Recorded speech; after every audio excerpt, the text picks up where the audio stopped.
లోకం ఒక మాయని తెలుసుకున్నాను.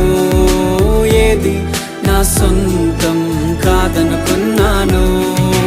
తప్పిపోయిన కుమారుని నేనైతే నా కొరకై నిరీక్షించే తండ్రి నా యేసు.